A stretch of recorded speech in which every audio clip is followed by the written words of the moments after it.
This really surprised me.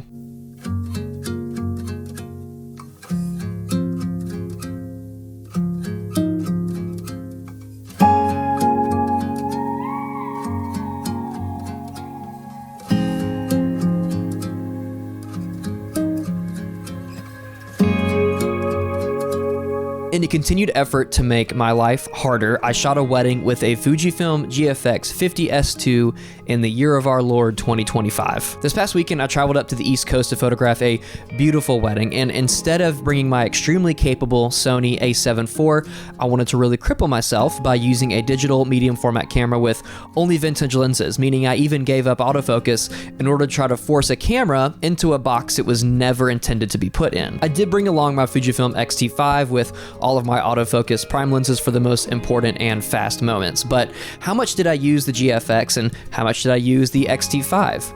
I surprised even myself. What's up? My name is Walter. I am a photographer and commercial filmmaker based in the southeastern United States.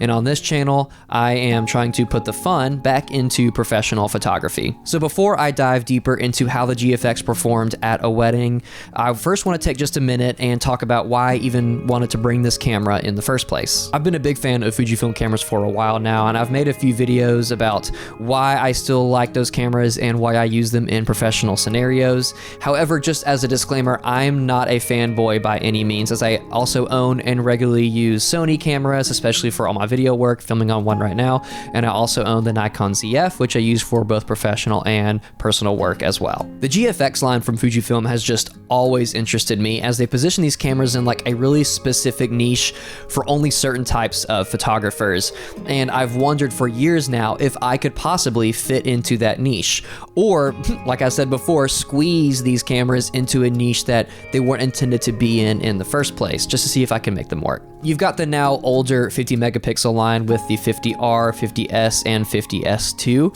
and you also have the 100 line with the 100 megapixel sensors, the original 100, the 100S, most recently the 102, and most recently the 100S2, which Fujifilm has crammed all of their newest technology into those cameras.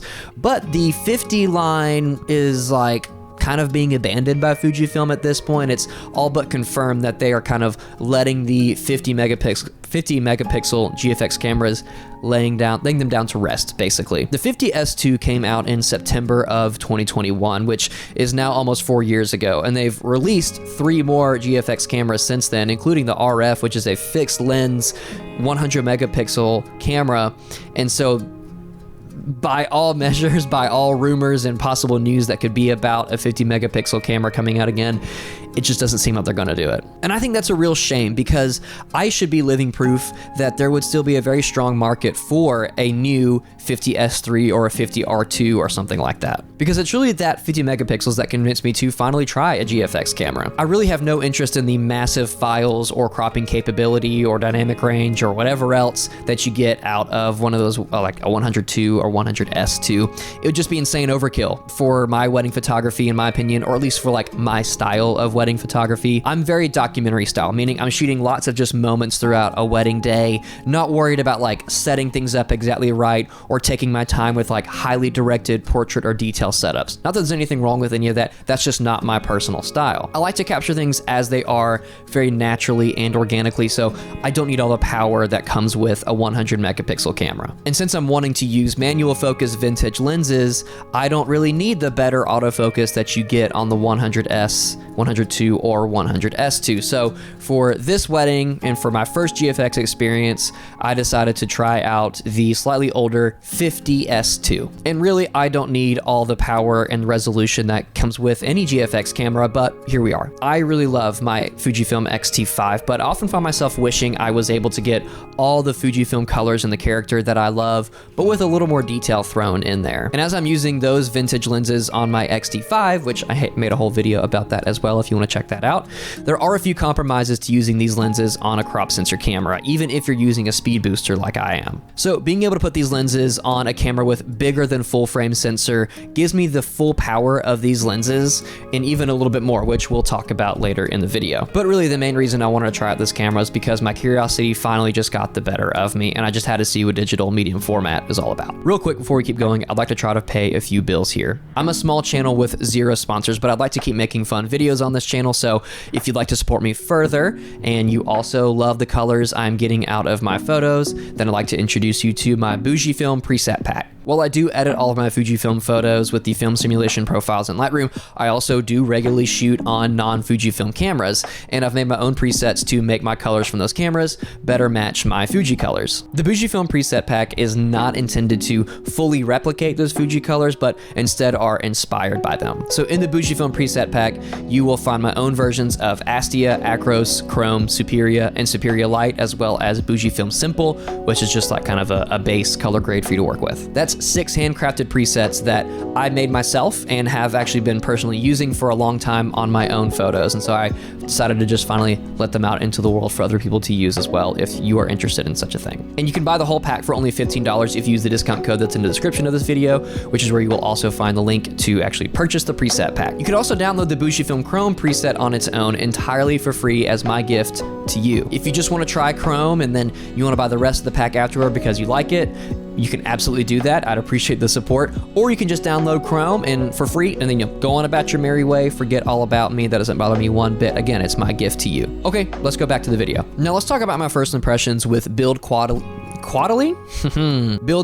and handling of the GFX 50S2. This camera is obviously bigger and heavier than a lot of other mirrorless cameras because they've squeezed in a lot with this bigger sensor. When it's put next to my XT5, it definitely feels different, and it is clearly much bigger, but the weight difference between them might not be as big as you'd think. I was most surprised by how good the GFX felt in my hand. I do have larger hands, and I've never had any problem operating my old Nikon DSLRs that I used to use, and those I put the big battery grips on those too. So I mean, those are big honkers of cameras. So I actually kind of felt a little bit at home with the bigger size and the deep grip of the 50S2. Of course, I wasn't death gripping it all day. It was either on my dual camera strap or it was, I'll just set it down when I wasn't using it. So yeah, sure, I might feel a little different about it if I didn't use any strap at all, or if I'm just like holding it like this and shooting for hours on end. But no wedding photographer shoots like that, or they shouldn't shoot like that because that's a crazy. Why are you doing that? This might be a slightly different story if I had been using like native GFX lenses, as those are pretty big. But I was using these vintage Zeiss lenses adapted onto the system, and they're pretty lightweight. I really liked the big screen and EVF, but I will admit that they both do feel a little dated when I'm, put them next to my XT5, which I really like the screen in EVF on. I think they're very nice and clear.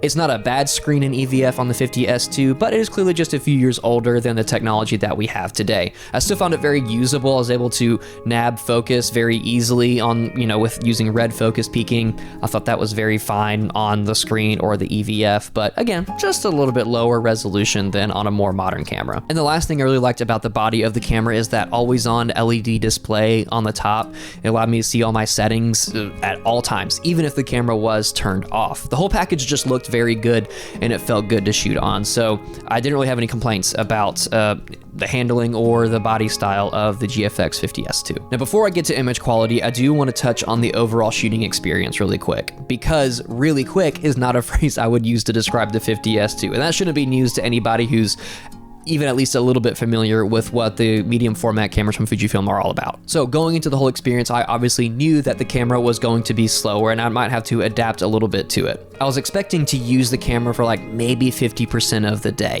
doing stuff like detail shots, portraits, like slower moments, maybe some getting ready shots, stuff like that. But I ended up shooting like the majority of the day on the 50S2 with the Zeiss Pancolar 50mm 1.8. Again, I made a whole video about that lens, and we're going to talk a little bit later in the video specifically with that, that lens on the GFX, so just hang tight for that. It's hard to explain exactly why I love the shooting experience so much with the 50S2, but I'm gonna do my best to try. I've already talked about the handling of the camera, but it bears repeating in the section that I just loved holding it, and it felt very comfortable in my hands. Because it handled so well in my hands, I found It is a lot easier to manually focus a lens while you're shooting if the camera is like a little bit bigger and has a nice deep grip, and that's exactly what I got out of the 50S2. I shot on the Acros film simulation pretty much all day in order to make it easier to see my red focus peaking. I made a whole video about manual focus with some tips to make it easier, so if you'd like to watch that video after this one, please do. But I did shoot in RAW, obviously, because I want to retain all the color information. I'm not going to shoot an entire wedding day in black and white JPEGs and deliver that, even though those black and white JPEGs do look really good. I don't think anybody would be happy if I delivered a whole wedding gallery in just black and white. Now, the 50S2 is slower than any of my other cameras, and I'm not even talking about the autofocus, as I didn't obviously use autofocus at all. The shutter has this like slower and heavier chunk to it. It actually felt really good whenever I took a shot. It's very satisfying to hear, and you can like feel it a little bit in the camera. I think the burst mode maxes out at like 3 frames a second, but that didn't bother me at all as I shot the whole day in just single shot mode. This single frame shooting actually really changed the whole way I shot the wedding, and I'm so glad that it did. I even turned my XT5 onto single shot mode as well, because I just love the way it changed my mindset as I was shooting. I found myself being so much more intentional with every single photo I took, and I wasn't missing any shots that I otherwise would have gotten. I usually shoot like 15 photos of the same moment, you know, spray and pray just to make sure I got it. But this time I instead shot like maybe 2 or 3 photos of the same moment and then would move on to the next moment. I was able to really cut down on the number of raw photos that I took at this wedding compared to every other wedding I've shot, but I'm still going to deliver a full wedding gallery that documented the entire day. So I feel really good about that. Going into this whole experience, I was really worried that the slow speed of the 50S2 would be unusable for like more than half of the wedding day, but I was pleasantly surprised to find that it was the opposite experience for me. I could ramble about the shooting experience here for several more minutes, but I'll cut myself off here and move on to the most important aspect of any camera, which is the image quality. This is kind of like the whole reason that anybody would want to shoot with a digital medium format camera. If the image quality wasn't any better than your typical full frame camera, Fuji would have never even bothered to make the GFX cameras. And while there's nothing really to say about the image quality that hasn't already said by a ton of other people who have been using GFX cameras for way longer than I have, I'm gonna say it again anyway, because the photos I got from the 50S2 are nothing short of sublime. I love that word, sublime. I'd like to tell you that even though the images do look great from the 50S2, that it wasn't doing anything that my XT5 or Nikon ZF can't really do, but that's simply not true. The depth in detail you get from this bigger sensor in the 50S2 is just a step above any other camera I've used, especially when paired with those vintage lenses from Zeiss.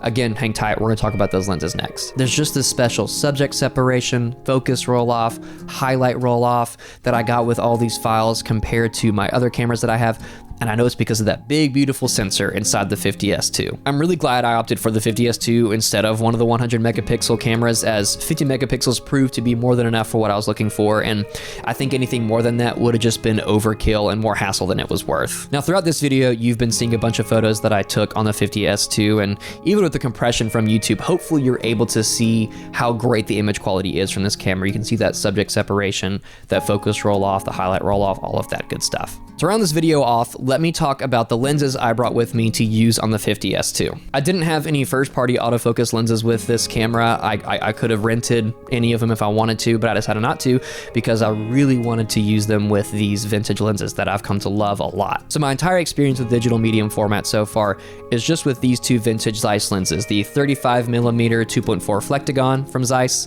and it's actually on my Nikon ZF right now, but the 50mm Pancolar 1.8, also from Zeiss. Again, I've made a whole video just about this lens, specifically on my XT5, so if you want to take a look at that, please do. I still think the Fuji XT5 Zeiss Pancolar 50mm combo is really good, but this lens on the 50S2 kind of just took it to a whole other level. Yes, these are lenses that were made for 35mm film cameras, not medium format, so you will get some vignetting in the corners, as it was never intended to cover the full image circle of anything bigger than that 35mm sensor. But the vignetting, in my opinion, is pretty negligible, especially if you shoot in the 5:4 aspect ratio like I did, and if you're willing to do a little bit of vignette correction in Lightroom afterward. And even when you can see a little bit of vignetting still after you do all of that, I still think it lends these images kind of like that cool vintage vibe. This lens may not be quite as sharp as an actual medium format lens, but it's more than sharp enough and carries with it an amazing character that really bridges the gap between like the digital look and the film look, at least in my opinion. When paired with the big sensor and the classic Fujifilm colors on a GFX camera, the Zeiss character that we all love so much is really brought to the forefront here. And now I'm not gonna try to tell anyone that this combo looks just like film, because film will always have its own unique character that you just can't replicate with digital. But the gap here between film and digital has never been closer for me, and I just can't get over how much I love it. I did shoot a few rolls of 35mm film as well, but I haven't gotten the scans back yet, so I can't do a direct comparison yet between, you know, the GFX and what those film shots looked like. But if I wanted to be a big fat liar, I could have just shown you all of these photos that I took with the GFX and the Zeiss lens and told you that they were film, and the majority of people wouldn't bat an eye at it. Now, I did bring my Voigtlander 40mm 1.2 to use on the GFX, and I shot a few photos with this like around my house last week before I left for the wedding, but at the wedding itself, didn't even touch it once. The Zeiss 50mm 1.8 was doing everything I wanted it to do, and I didn't want to take it off of the camera. And with the bigger sensor of the GFX, I was actually able to get a slightly wider field of view with the 50 than you normally would like on a full frame camera, making that lens even more versatile than it normally is. I did use the Flectagon 35mm a couple of times, notably during the ceremony and the speeches at the reception, and this is only because I needed to put my 56mm 1.2 from Fujifilm on my XT5 to get like that more reach during those moments, and I wanted to have a wider angle on my other camera, you know, to get full room shots. It looked great for that, but as soon as I could put the 50mm back on the 50S2, I did. This is another part of the video that I could spend several more minutes talking about, but I'm gonna cut myself off here and just say that I absolutely loved the Zeiss 50mm 1.8 Pancolar on the 50S2. This video is getting too long, so bear with me as I attempt to land this plane. Would I do this again? Absolutely, 100%, no questions asked. I would use the GFX again at a wedding. I would use it for an engagement shoot, a portrait shoot. I would use it for a lot of stuff that it was not intentionally made to be used for, but I would force it into that. Not only did I love the actual photos I took with it, but I fell in love with the whole experience with the camera. It really changed the way I shot, like in the best way possible, and as dumb as this sounds, this camera helped me be a slightly better photographer at this wedding. At this point in my career, all humility aside, I'm confident that I could take just about any camera to a wedding and take good photos. So at this point, I'm just doing like side quests and trying to put the fun back into the whole thing, because that's really the crux of my situation here. Most modern cameras and lenses are so insanely easy to use that it kind of just sucks the fun out of the whole thing. And so making it a little bit harder, making it to where I actually have to think more as I'm shooting, just fires off those neurons in my brain that inspire me a lot more. And if I'm having fun while shooting a wedding, the photos will just be better, no doubt about that. And the final question I want to ask here is simple. Should you do this? Hopefully I've gone into enough detail here with the whole experience to help you decide for yourself if this is a camera and shooting style that would fit you, but I'm gonna try to help you out here. You'll need to ask yourself a few questions. Am I comfortable with manual focus? Have I practiced enough with manual focus to, you know, be sure that I can shoot with it very confidently in a wedding? Do I want to, or am I able to slow my shooting down a little bit? Are you a spray and pray kind of person? There's nothing wrong with that. That's not a big deal, as long as you're getting the shots that you need and your clients are happy. But are you able to slow that down and be confident that you can still get the shots that you need? Am I tired of the same thing time after time with my crazy fast full frame or crop sensor camera? Are you just like lifting your camera up, pressing the shutter button, and getting an amazing in-focus shot every time? That's good. There's, again, nothing wrong with that. But if that's become boring to you, am I excited or motivated by new challenges? This is a challenge. There's no doubt about it. It is harder. It is not as intuitive as autofocus, like, you know, very fast camera can do. So are you excited by such a challenge? And do I really need or want that medium format, more filmic look?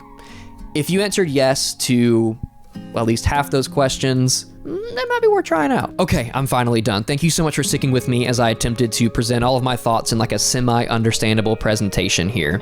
I hope all of it made sense and you have kind of a better insight to both the process of shooting with a camera like this in a wedding scenario, and if it's something you'd be able to do as well. Of course, I only rented this camera. I don't own it. I used it at one wedding and a little bit of personal photography before. I'm confident I could do this again pretty easily. So what do you think about all of this? Are you very curious and interested in GFX cameras like I am? Do you already have one and maybe you're already using it at a wedding or something like a wedding. If you haven't gone into vintage lenses yet, does that kind of thing intrigue you? I'd love to hear your thoughts in the comments, so keep the conversation going with me there. And while I've got you, let me bounce something off of you really quick. I haven't scripted this part out, so just, you know, be chill with me for a second. I've been thinking about kind of like what the theme of my channel is, what I like to talk about, and what seems to be resonating with people. You know, the videos that I've gotten more views on have been on like kind of the more niche stuff, like why I like Fujifilm professionally, you know, vintage lenses, like all that kind of stuff. I've kind of been thinking about like, well, what direction do I want this channel to head in? Because I've had a really good time figuring all that out. If you look back at my videos that I started doing at the beginning, because I started at the beginning of this year. I've done one video a week, and if you look back at those videos,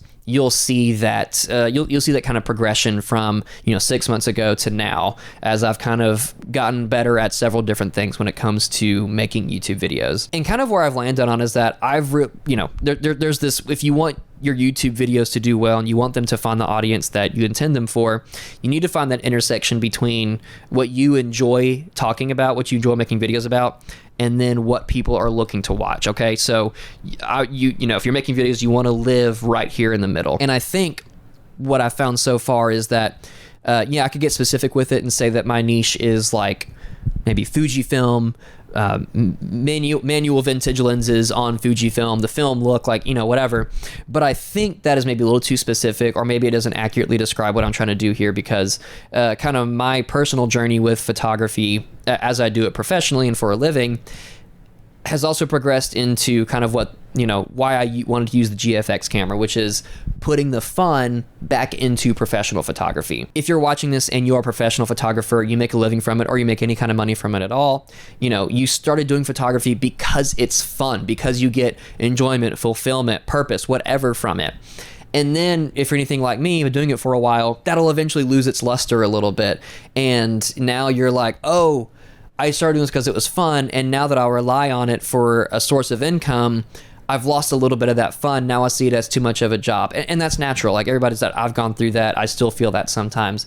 And so something I've been trying to do to get myself out of that headspace and to make sure it's still fun is you know, using vintage lenses, using GFX cameras, like doing all kinds of weird things to keep it fresh. Because yeah, I could do everything I've been doing only on my Sony A7 IV, never get into Fujifilm or anything, and still take good photos and make clients happy. But for me, it's not just enough to make my clients happy. Yes, that is the most important thing, but like, I need to be happy with it as well. Like, my photography will suffer if I am not as happy with it as I could be. And so I think what I want this channel to be about, and what people seem to be connecting with my previous videos about the more niche subjects like vintage lenses and stuff like that, what I want this channel to be about is putting the fun back into professional photography. Because it's not as hard as you might think, and there are very simple things you can do, you know, things that I've already made videos about, including this one, to put that fun back in it for you. So, none of that was scripted just now. I appreciate you if you're still watching and listening to that. If you have any thoughts about that specifically, like putting the fun back into your professional work, please let me know in the comments, like what you think about that, what you've been doing to try to keep the fun alive in your work. I would love to hear about that, because I'm always looking for new, fresh ideas. And if you're watching this video as a professional, it seems like you're also looking for some fun, fresh ideas. So anyway, I appreciate you listening to me ramble about the GFX and my YouTube channel and all of that. Just a month ago, we broke 1,000 subscribers, which is crazy. Less than 6 months of doing this. I just broke 1,600 subscribers, you know, this week. It's just really cool to see people connecting with the stuff that I personally love. I didn't set out to make any money from this or even build like a huge audience. I just wanted to like talk about the things I like talking about, and if that connects with people, awesome, you know, even better. But I just didn't expect it to connect with as many people as it has so far. So if that's you, if you subscribed, or if this is your first video, whatever, I just really appreciate you taking the time to do that. I'm just a guy, I'm just a dude who loves photography and wants to keep it really fun, even though I do make a living from it. So again, thank you so much for watching and supporting. If you want to support me further, you can download my free Fujifilm Chrome preset. If you want to support me even further than that, you can buy the whole preset pack for only $15 with a discount code. But you can also just support by subscribing, liking, leaving a comment, whatever. And if you don't want to do any of that, that is totally fine, because I will see you in the algorithm in 6 months.